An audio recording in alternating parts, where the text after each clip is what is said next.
মধ্যপ্রাচ্যের যুদ্ধ যেন এক অদ্ভুত মোড়ে এসে দাঁড়িয়েছে।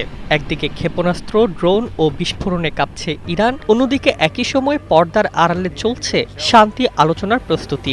যুদ্ধ আর কূটনীতির এই দ্বৈত বাস্তবতা নতুন করে প্রশ্ন তুলছে, সংঘাত কি থামবে নাকি আরো ভয়াবহ রূপ নিবে?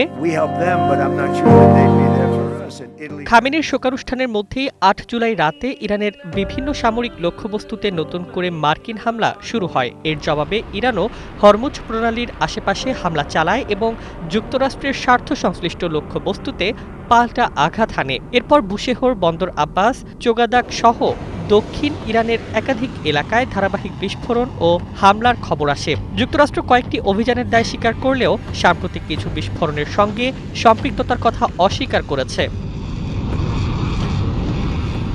তবে বিস্ময়কর বিষয় হলো, পাল্টাপাল্টি হামলার মাঝেও কূটনীতির দরজা পুরোপুরি বন্ধ হয়নি। মার্কিন প্রেসিডেন্ট ডোনাল্ড ট্রাম্প জানিয়েছেন, যুদ্ধবিরতি কার্যত শেষ হলেও যুক্তরাষ্ট্র ইরানের অনুরোধে কারিগরি পর্যায়ের আলোচনা চালিয়ে যেতে সম্মত হয়েছে। ওমান, কাতার সহ আঞ্চলিক মধ্যস্থতাকারীরাও নতুন সংলাপের উদ্যোগে সক্রিয় রয়েছে। এমন উত্তেজনাপূর্ণ পরিস্থিতিতে নতুন করে আলোচনায় এসেছে ইসরায়েলের ভূমিকা। ইসরায়েলের প্রধানমন্ত্রী বেনিয়ামিন নেতানিয়াহু স্পষ্ট করে জানিয়েছেন, প্রয়োজন হলে ইরানের বিরুদ্ধে আবারও সামরিক পদক্ষেপ নিতে তার দেশ প্রস্তুত। আন্তর্জাতিক গণমাধ্যমের খবরে বলা হয়েছে, সম্ভাব্য বড় ধরনের অভিযানের আগে ওয়াশিংটনের রাজনৈতিক সমর্থন বা প্রেসিডেন্ট ট্রাম্পের সম্মতির দিকেই নজর রাখছে তেল আবিব।